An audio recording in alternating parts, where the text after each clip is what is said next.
হেই বন্ধুরা, আজ আমি হাজির হয়েছি 2017 সালে মুক্তিপ্রাপ্ত একটি science fiction horror movie Alien Covenant নিয়ে, যেটি এলিয়েন মুভি সিরিজেরই একটি অংশ এবং প্রমিথিয়াস মুভির সিকুয়েল। মানে এই মুভি স্টোরি প্রমিথিয়াস মুভির পরবর্তী অংশ। তাই প্রমিথিয়াস মুভি এখনো যদি আপনারা কেউ দেখতে বাকি থাকেন, তাহলে উপরের ডান দিকে থাকা এই আই বাটন কিংবা ডেসক্রিপশনে দেওয়া লিংক থেকে মুভিটি অবশ্যই দেখে নেবেন, কারণ এই মুভির গল্প ভালোভাবে বোঝার জন্য প্রমিথিয়াস মুভি আপনাকে অবশ্যই দেখতে হবে। ওকে, তাহলে ইন্ট্রোডাকশন আর বিস্তারিত না করে এখন সোজা চলে যাওয়া যাক মূল ভিডিওর দিকে। শুরু করার আগে হেই, আমি Raja and welcome to the Bong would.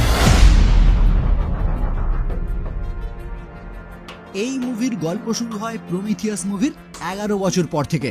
মানে প্রমিথিয়াস মুভির লাস্ট সিনে যে আমরা দেখেছিলাম ডেভিড এবং এলিজাবেথ ইঞ্জিনিয়ারদের একটি মহাকাশযান নিয়ে পাড়ি দিয়েছিল ইঞ্জিনিয়ারদের হোমওয়ার্ল্ডের উদ্দেশ্যে, সেই সময় থেকে 11 বছর পরের ঘটনাই এই মুভিতে দেখানো হয়েছে। কিন্তু একদম প্রথমেই একটি ছোট্ট ফ্ল্যাশব্যাকের মাধ্যমে আমাদেরকে দেখানো হয় ডেভিড নামক সেই রোবটের নামকরণ ডেভিড আসলে কিভাবে হয়েছিল। মানে এই যে ব্যক্তিকে দেখতে পাচ্ছেন, ইনি হলেন সেই ওয়েল্যান্ড কর্পোরেশনের সিইও পিটার ওয়েল্যান্ড, যাকে আমরা এর আগের মুভিতে বয়স্ক অবস্থায় দেখেছি।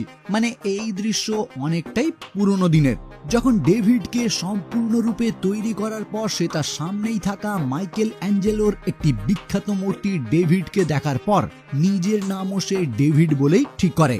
কিন্তু এরপর ডেভিড যখন জানতে পারে মিস্টার পিটার ওয়েল্যান্ডই তাকে তৈরি করেছে, তখন কৌতূহলবশত ডেভিড তাকে জিজ্ঞাসা করে, আপনি যদি আমাকে তৈরি করে থাকেন তাহলে আপনাকে কে তৈরি করেছে?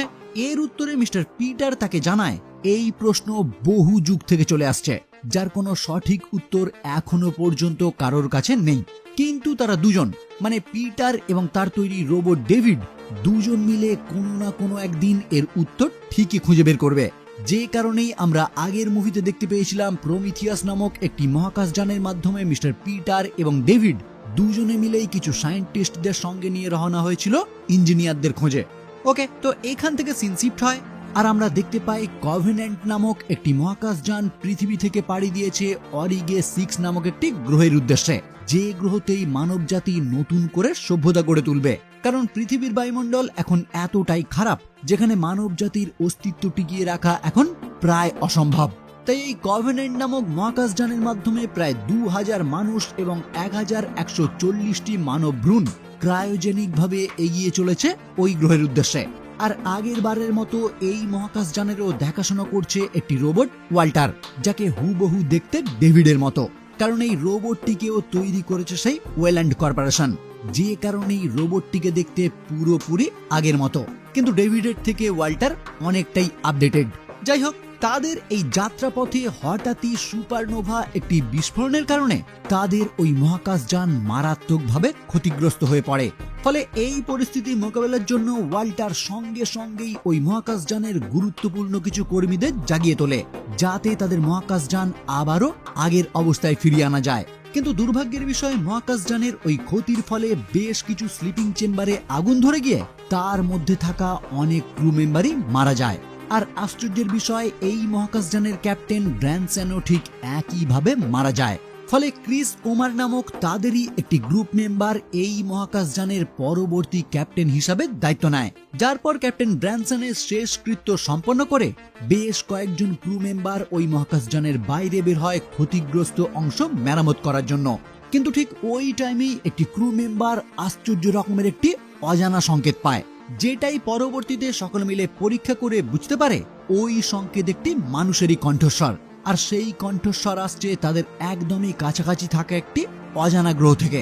আর আশ্চর্যের বিষয় হলো, ওই গ্রহ নিয়ে তারা যখন জানতে শুরু করে, তখনই তারা বুঝতে পারে খুব সম্ভবত ওই গ্রহ মানব জাতির জন্য বসবাসযোগ্য।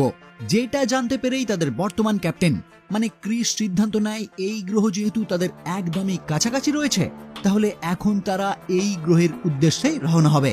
কারণ অরিগে 6 নামক যে গ্রহের উদ্দেশ্যে তারা রওনা হয়েছে, সেখানে পৌঁছাতে এখনো বেশ কয়েক বছর সময় লাগবে। তাই তাদের প্রত্যেককেই আবারও ক্রায়োজেনিক স্লিপে যেতে হবে। কিন্তু এই পডগুলিতে আগুন ধরে বেশ কিছুজন মারা যাওয়ার পর নতুন করে আর কোনো ক্রু মেম্বারই ওই পডে যেতে একদমই চাইছে না, যার ফলে ক্যাপ্টেন সিদ্ধান্ত নেয় এই গ্রহ যেহেতু তাদের একদমই কাছাকাছি রয়েছে, তাই আগে তাদের এই গ্রহে পর্যবেক্ষণ করে দেখা উচিত। যদিও এই প্রস্তাব শুনে ড্যানিয়েল নামক এক লেডি ক্রু মেম্বার তার বিরোধিতা করে, কারণ তার মনে হয় হঠাৎ করেই একটি সংকেতের উপর ভিত্তি করে এইরকম একটি অজানা গ্রহে তাদের যাওয়াটা একদমই উচিত হবে না, কারণ ওই গ্রহ নিয়ে তারা কিছুই জানে না।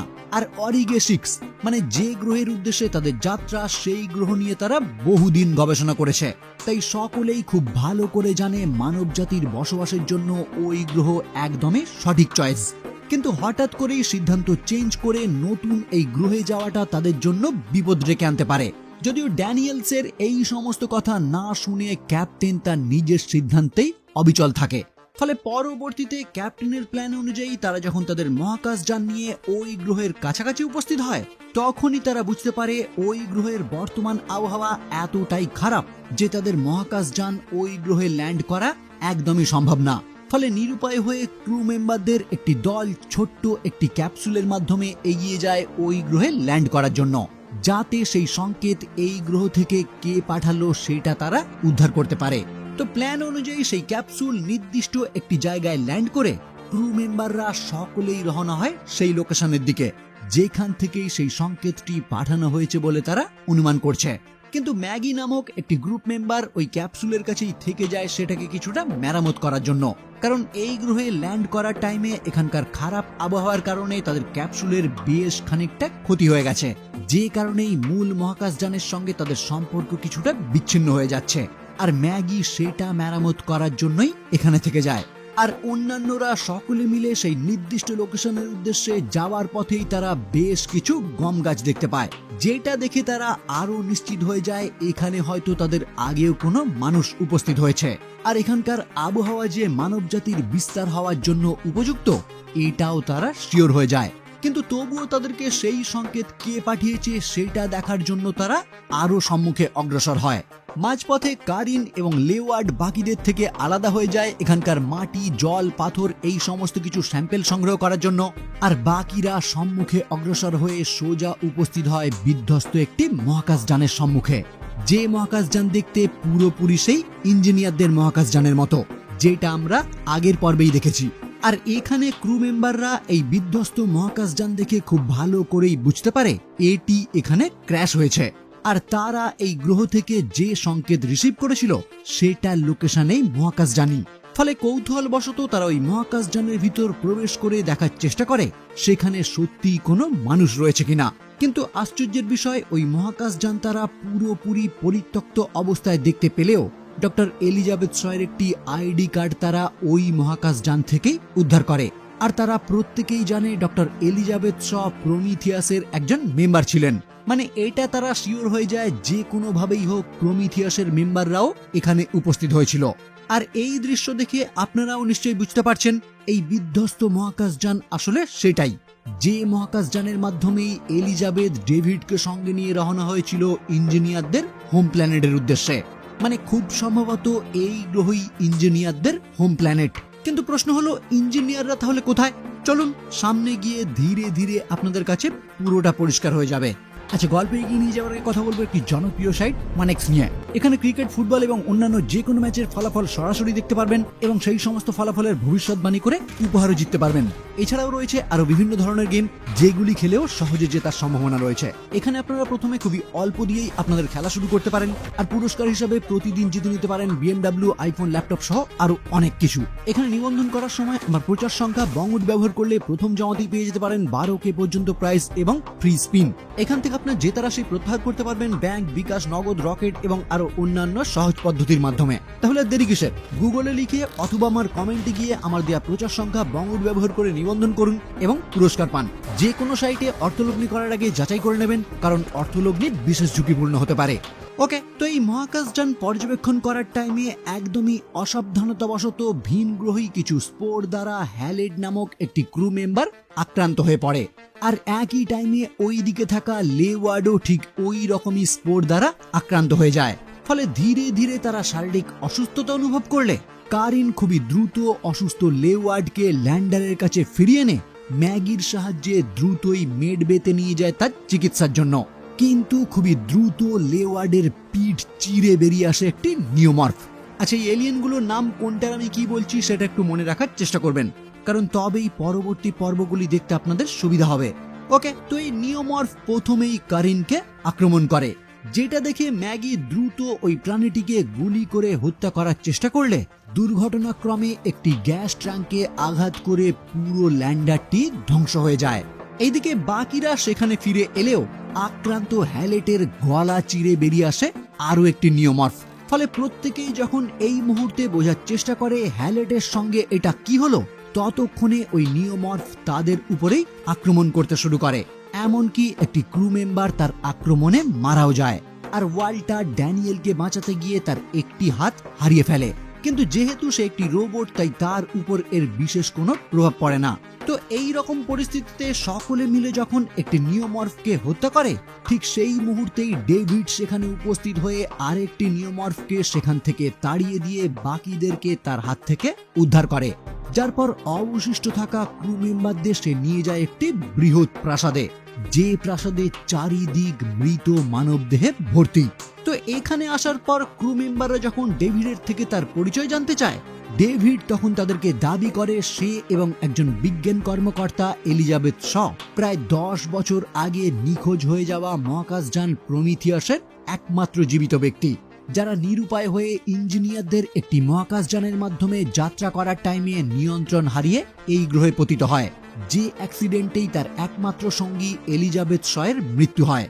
আর দুর্ভাগ্যের বিষয়, ওই অ্যাক্সিডেন্টের ফলেই মহাকাশযানের মধ্যে থাকা এক মারাত্মক রোগ জীবাণু বাইরে বেরিয়ে এই গ্রহের সমস্ত প্রাণী জগৎকে ধ্বংস করে দেয়।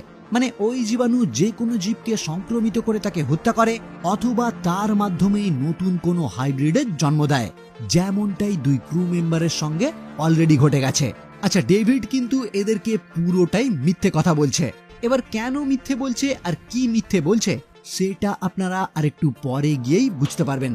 ওকে, তো ডেভিড যখন সকলকে জানায় এই স্থান তাদের জন্য একদমই নিরাপদ, তখনই তারা ওই প্রাসাদের একটি বারান্দায় উপস্থিত হয়ে নির্দিষ্ট কিছু গেজেটের মাধ্যমে তাদের মহাকাশযানের সঙ্গে যোগাযোগ করে, যাতে তারা যে কোনো উপায়ে তাদেরকে এই গ্রহ থেকে উদ্ধার করে। এদিকে ডেভিড একান্তে ওয়াল্টারের সম্মুখে উপস্থিত হয়ে তার কিছু উইকনেস তার সামনেই প্রকাশ করে। এমনকি তাদের দুজনকেই যে ব্যক্তি তৈরি করেছে সেই পিটার ওয়েল্যান্ডকে তাদের সৃষ্টির অযোগ্য বলেও উপহাস করে। মানে ডেভিড আসলে ওয়াল্টারকেও তার দলে নিতে চাইছিল, কিন্তু ওয়াল্টার তার এই সমস্ত কথা একদমই গায়ে মাখে না, কারণ ওয়াল্টারকে তৈরি করা হয়েছে মানব জাতিকে সাহায্য করার জন্য, মানুষদের মতো হিংসাত্মক চিন্তা ভাবনা করার জন্য নয়। কিন্তু ডেভিড যেহেতু মিস্টার ওয়েল্যান্ডের তৈরি প্রথম রোবট, তাই তার মধ্যে কিছু ভুল থেকে গিয়েছিল, যে কারণে ডেভিড একটি রোবট হয়েও মানুষদের মতো চিন্তা ভাবনা করতে পারে।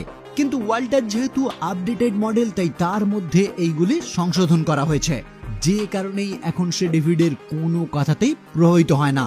ওইদিকে দেখা যায় একটি নিওমর্ফ ওই এলাকাতেই প্রবেশ করে চুপিসারে একটি লেডি ক্রু মেম্বারের শিরোচ্ছেদ করে তাকে হত্যা করে।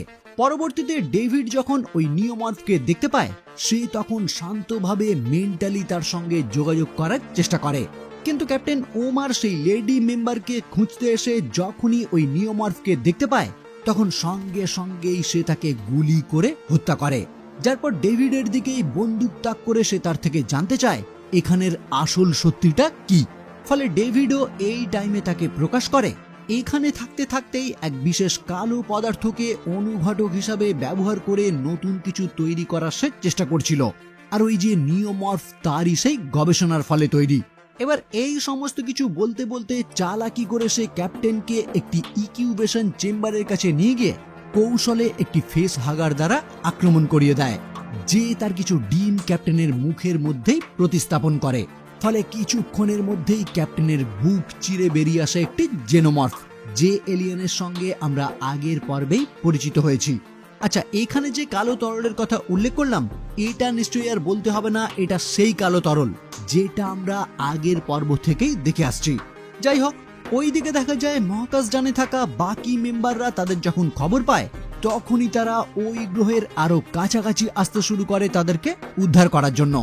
যেটা জানতে পেরে ওই প্রাসাদে থাকা বাকি মেম্বাররা তাদের ক্যাপ্টেন এবং সেই লেডি ক্রু মেম্বারকে খুঁজতে শুরু করে, কারণ তাদেরকে আগে থেকেই তৈরি থাকতে হবে এখান থেকে ফিরে যাওয়ার জন্য। এবার ক্যাপ্টেনের খোঁজ করতে করতে ওয়াল্টার যখন ওই প্রাসাদেরই একটি কক্ষে প্রবেশ করে, সেখানেই সে বিভিন্ন রকম রিসার্চের প্রমাণ সহ মিস এলিজাবেথের ছিন্ন বিচ্ছিন্ন মৃতদেহ আবিষ্কার করে, যেটা দেখেই ওয়াল্টার বুঝতে পারে মিস এলিজাবেথ কোনো অ্যাক্সিডেন্টে মারা যায়নি। ডেভিড তার কোনো বিশেষ উদ্দেশ্য নিয়ে এলিজাবেথকে হত্যা করে তার পরীক্ষা নিরীক্ষার কাজে তাকে ব্যবহার করেছে। আর এই প্রাসাদের বাইরে যে বহু মৃতদেহ পড়ে রয়েছে সেটাও ডেভিডের কারণেই। মানে ডেভিড যে মহাকাশযানের মাধ্যমে এই গ্রহে উপস্থিত হয়েছে সেটা অ্যাক্সিডেন্টালি এখানে ক্রাশ হয়নি।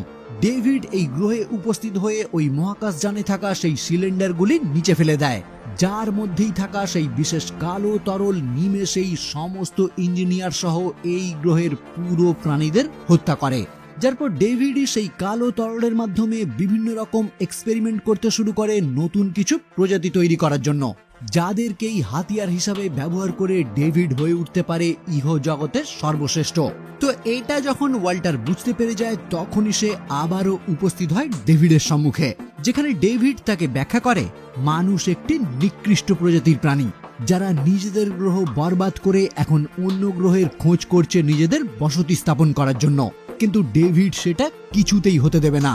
যেটা শুনে ওয়াল্টার যখন তাকে জানায় মানুষ যতই খারাপ হোক না কেন তারাই তো তাদের দুজনকে তৈরি করেছে, তখন ডেভিড খুব ভালো মতোই বুঝতে পারে ওয়াল্টার তার সঙ্গে একমত না। ফলে সঙ্গে সঙ্গেই ডেভিড তাকে আঘাত করে ডিসমেন্টাল করে দেয়, যাতে সে তার রাস্তায় বাধা হয়ে না দাঁড়ায়। আর তারপর কৌশলে ড্যানিয়েলসকেও বন্দি করে তাকে জানায় মিস এলিজাবেথকে হত্যা করে সেই তার পরীক্ষা নিরীক্ষার কাজে তাকে ব্যবহার করেছে, আর বর্তমানে ড্যানিয়েলসের উপরেও সে একই রকম পরীক্ষা নিরীক্ষা করবে। কিন্তু এই মুহূর্তে দেখা যায় ওয়াল্টার নিজেকে পুনরায় সক্রিয় করে ডেভিডের মুখে বাধা হয়ে দাঁড়ায়। ফলে এই সুযোগে ড্যানিয়েল সেখান থেকে মুক্ত হয়ে পালিয়ে যায়, কিন্তু বাকি দুই ক্রু মেম্বার লোপ এবং কোল ওই প্রাসাদ থেকে বেরোনোর টাইমেই সেই ফ্রেশ হাগার লোপের মুখে আক্রমণ করে বসে। যদিও কোল সঙ্গে সঙ্গেই ওই ফেস হাগারকে মেরে লোপকে রক্ষা করে, কিন্তু তার মুখ ইতিমধ্যেই মারাত্মকভাবে ক্ষতিগ্রস্ত হয়। ওইদিকে দেখা যায় মহাকাশযানের বর্তমান পাইলট টেনিস একটি কার্গো লিফট নিয়ে সেই স্থানে উপস্থিত হয় বেঁচে থাকা মেম্বারদের উদ্ধার করার জন্য, যেটা দেখে ড্যানিয়েল, লোপ এবং ওয়াল্টার তিনজনেই উপস্থিত হয় ওই লিফটে। কিন্তু দুর্ভাগ্যবশত কোলকে সেই জেনোমরফি আক্রমণ করে হত্যা করে, আর তারপর সেই জেনোমরফি সোজা উপস্থিত হয় তাদের সেই কার্গো লিফটে। যদিও তারা তাদের প্রধান মহাকাশযানে ফিরে যাওয়ার আগেই কোনো প্রকারে ওই জেনোমরফটিকে হত্যা করতে তারা সফল হয়। তবে দুর্ভাগ্যের বিষয় মহাকাশযানে ফিরে যাওয়ার পর আহত লোপের শরীর থেকেই জন্ম নেয় আরো একটি জেনোমরফ, মানে সেই ফেস হাগার যে তাকে আক্রমণ করেছিল তার কারণে এই ফলাফল। যাই হোক, এই জেনোমরফ আবারও তাদের দুই ক্রু মেম্বার রিক্স এবং আপওয়ার্থকে হত্যা করে। ড্যানিয়েলস তখন বুঝতে পারে এই জেনোমরফকে মহাকাশযান থেকে বাইরে বের করতে না পারলে সে তাদের সকলকেই হত্যা করবে। ফলে ওয়াল্টারের সাহায্য নিয়ে টেনিস এবং ড্যানিয়েলস কোনো প্রকারে ওই জেনোমরফকে তাদের মহাকাশযান থেকে বাইরে ফেলে দেয়, যার পর তারা তাদের লক্ষ্য পূরণের জন্য আবারও অরিগো 6 এর উদ্দেশ্যে যাত্রা শুরু করে, যাতে এই মহাকাশযানে থাকা মানবজাতি সেখানে গিয়ে তাদের নতুন বসতি স্থাপন করতে পারে। কিন্তু সেখানে পৌঁছাতে এখনো যেহেতু বেশ কয়েক বছর সময় লাগবে, তাই এই মহাকাশযানের দায়িত্ব ওয়াল্টারের হাতে আবারও সমর্পণ করে তারা সকলেই আবারও স্লিপিং চেম্বারে চলে যায়। কিন্তু শীত ঘুমে চলে যাওয়ার একদম লাস্ট মুহূর্তে ড্যানিয়েলস বুঝতে পারে তার সম্মুখে থাকা ওই রোবট আসলে ডেভিড। মানে তারা যে দুজন ফাইট করছিল ওই টাইমেই ডেভিড ওয়াল্টারকে পরাজিত করে কৌশলে তার জায়গা নিয়ে নেয়। মানে বর্তমানে এই পুরো মহাকাশযান এবং এখানে থাকা সমস্ত জনসংখ্যার নিয়ন্ত্রণ ডেভিডের হাতে। আর ডেভিড যেহেতু বর্তমান টাইমে মানব জাতিকে সহ্য করতে পারে না, তাই প্রথমেই সে ওয়াল্টারের নাম ব্যবহার করে একটি লগ রেকর্ড করে, যেখানে সে জানায় ড্যানিয়েলস এবং টেনিস ছাড়া সমস্ত ক্রু সদস্যই একটি নিউট্রিনো বিস্ফোরণের কারণে মারা গেছে। মানে এই মহাকাশযানে থাকা সমস্ত মানুষদের উপর সে এখন এক এক করে তার গবেষণা চালাবে নতুন কিছু হাতিয়ার তৈরি করার আশায়। আর এখানেই এই মুভি সমাপ্ত হয়। ওকে, তাহলে আজকের মতো এই পর্যন্তই। এর পরবর্তী পর্ব যদি আপনারা দেখতে চান অবশ্যই আমাকে সেটা কমেন্ট করে জানাবেন, কারণ আপনাদের ইন্টারেস্টের উপরেই নির্ভর করবে এর পরবর্তী পর্ব আমি নিয়ে আসবো কিনা। ওকে, তো আমার এই ভিডিও যদি আপনাদের ভালো লাগে তাহলে অবশ্যই লাইক, কমেন্ট এবং শেয়ার করবেন। আর আমার চ্যানেলে যদি প্রথম হয়ে থাকেন তাহলে চ্যানেলটি সাবস্ক্রাইব করে অবশ্যই বেল আইকনটি ক্লিক করে দেবেন, যাতে এই রকম ভিডিও সবার আগে পৌঁছে যায় আপনার কাছে। ওকে, তাহলে দেখা হচ্ছে পরবর্তী কোনো ভিডিও নিয়ে, আর ততক্ষণের জন্য বাই।